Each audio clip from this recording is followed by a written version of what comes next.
back to a new session of Canada is not doing great. I saw this on the Financial Post this morning, and I made a bunch of posts on X about it, but assuming you're not following me on X, I thought we should make a video about it. From the Financial Post, Canada's economy grows more than expected, dodging recessions. Just in that title alone, anybody living in Canada listening, do you really think we're dodging a recession here? Anybody think that Canada's doing a really stand-up job after the whole sickness? I think not. But let's see what she says. Or he, or this. Namuel Karim. I apologize for ruining your name.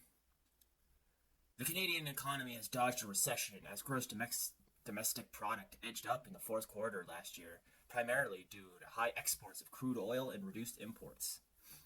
That's nice. Making it likely that Bank of Canada will stick to its plan, holding interest rates. Then it makes its announcement on March 6th.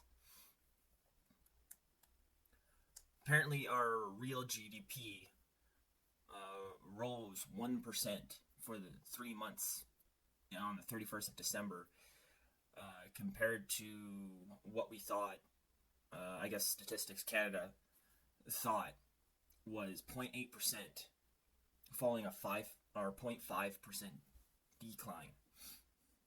I like how Statistics Canada, which is manipulated in itself. First, they're like, oh yeah, okay, we came to a consensus that we grew 0.8. Then they were like, oh no, we actually declined 0.5. And then there was probably a whole hullabaloo and people going nuts, and they're like, oh no, we actually went up. We dodged this recession that's happening. Don't worry, everybody. Don't worry. Everything's gonna be okay. It's like a child crying, and then you got the mother being like, shush. It's okay. Everything will be fine. Just sleep. Don't worry. The GDP went up. We didn't go down. Anywho, GDP rose for the third consecutive year since 2020. Yeah, what happened? 2020 when COVID-19 pandemic led to a contraction. Well, hopefully it rose since 2020. That still doesn't mean we dodged a recession.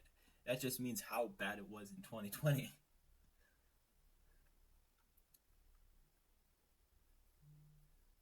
But at its lowest pace since 2016, not counting 2020. Advanced information includes that real GDP rose 0.4% in January. Statistics Canada said 0.4%. Canada's raking it in the bank.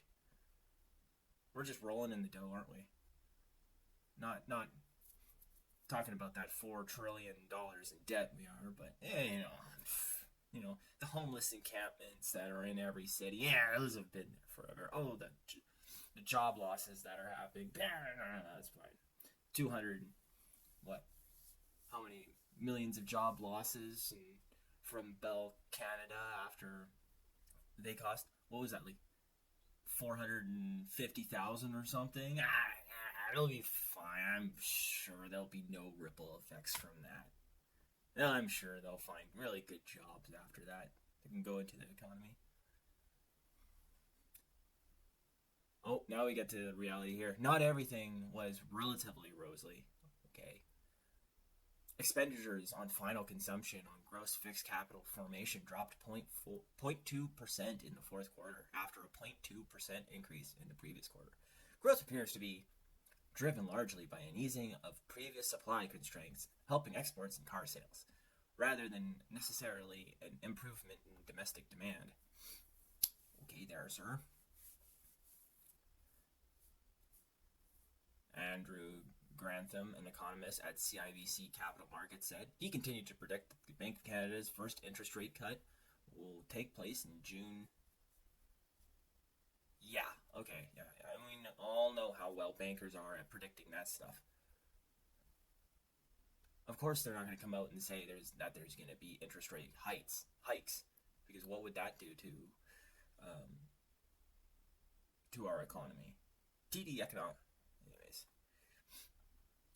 TD Economics, uh, James Orlando said the economy showed some life in the final quarter with consumers who had pared back on spending for much of the year, deciding to be busy, driving around in their new cars and filling shopping malls during the holiday season. Yeah, what happens when they can't pay those high interest rates on those new cars? Right? Those cars are going to be repoed, and then they're going to have no cars.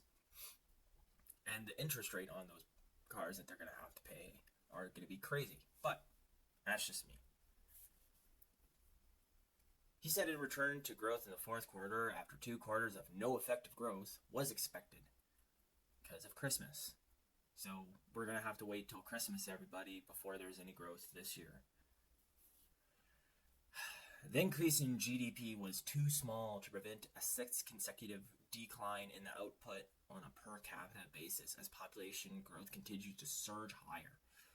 Exports of goods and services rose 1.4% in the fourth quarter after a 0.3% drop in the third quarter.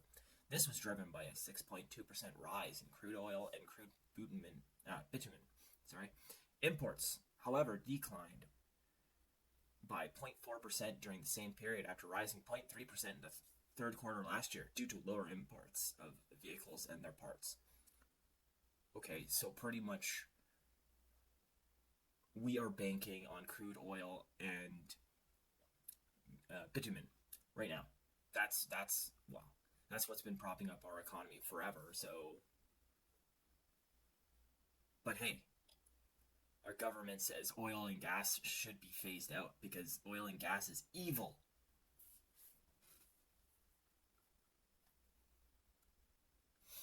Household spending also increased 0.2% in the fourth quarter after a 0.1% drop in the previous quarter. However, investment in housing was down 0.4% because of the crazy prices in houses, making the 6th decline in the past 7 quarters.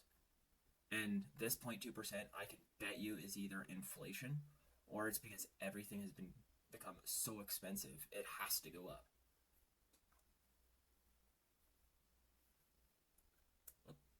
Business investment declined for the 6th time. See, this is what's really important right here. Business investment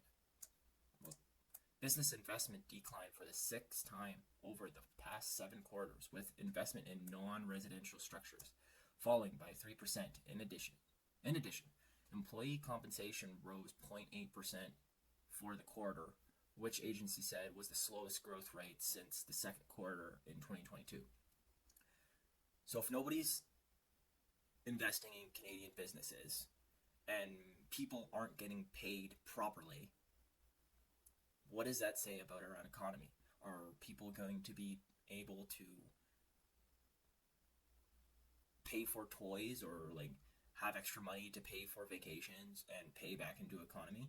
No, they're going to be paying most of their money is going to be going into the essentials: food, housing, energy, especially when it's cold. And that's probably part of the 0.2% as well. It's going to be energy costs, because that's gone up so much because of the new carbon tax.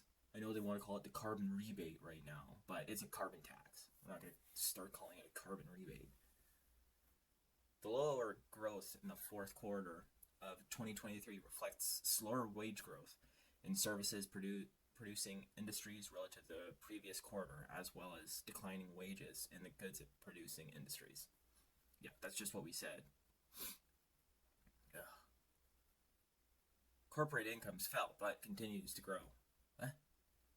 Corporate incomes fell, but continues to grow. Okay. So does that mean it fell last year but now it's growing again? Yeah, I guess. That's they increased 0.9% in the fourth quarter after rising 3.4% in the third quarter. Okay.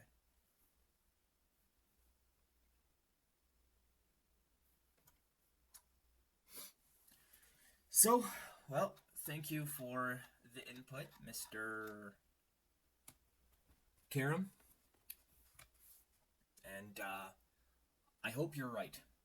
I hope we did dodge this recession, and I hope everything's hunky-dory, and this goes the way of 2008, where, hey, we dodged another bullet. That would be great. But from what I'm seeing around Ottawa to Edmonton and everywhere in between, it's not showing a recession dodged. So, hey, I'm just some random dude complaining on the internet. So what do I know? Anyways, if you guys like this video, if you could subscribe and definitely comment, that would be amazing. And have a good night.